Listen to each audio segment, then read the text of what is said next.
இந்த வீடியோக்குள்ள போறதுக்கு முன்னாடி நம்ம சேனலை சப்ஸ்கிரைப் பண்ணாதவங்க சப்ஸ்கிரைப் பண்ணிடுங்க. பக்கத்துல இருக்க பெல் பட்டனையும் கிளிக் பண்ணிக்கோங்க. வாங்க வீடியோக்குள்ள போகலாம். ஐயனாறு துணை 2025ஆம் ஆண்டு ஜனவரி மாதம் தொடங்கப்பட்ட ஒரு சீரியல்.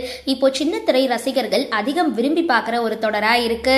அண்ணன் தம்பிகள் அவங்களோட வாழ்க்கையை மையப்படுத்தி அவ்வப்பொழுது சீரியஸான கதைக்களம் வந்தாலும் ஜாலியான காட்சிகளும் இருக்கும். இந்த சீரியல் இளைஞர்களை தாண்டி எல்லாருக்குமே பிடிச்ச தொடரா இருக்கு. இப்போ கதையில நிலா சோழன் கட்டின தாலியை திரும்பவும் கழுத்துல போட்டுக்கிட்டு வானதி குடும்பத்தினர்கிட்ட இன்னைக்கான எபிசோட்ல சண்டை போடுறாங்க. வீட்டுக்குள்ள வந்ததும் சோழன் தாலி பத்தி பேசி திரும்பவும் நிலா அதை கழட்டிடுறாங்க.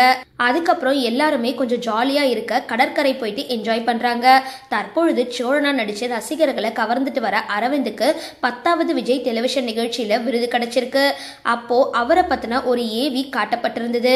அதுல அரவிந்தோட அம்மா அப்பா 2 பேருமே கொரோனாவால அடுத்தடுத்த நாட்கள்ல இறந்திருக்காங்க. இந்த விஷயம் விருது விழாக்கள்ல சொல்ல அரங்குல இருந்தவங்க எல்லாருமே கண்ணீர் விட்டு அழுதுருக்காங்க. சரி, இந்த வீடியோ பத்தின உங்களோட கருத்துக்களை கீழே கமெண்ட் பாக்ஸ்ல போஸ்ட் பண்ணுங்க. வீடியோ பிடிச்சிருந்தா லைக் பண்ணுங்க, ஷேர் பண்ணுங்க, மறக்காம டிபி காபி சேனலை சப்ஸ்கிரைப் பண்ணுங்க.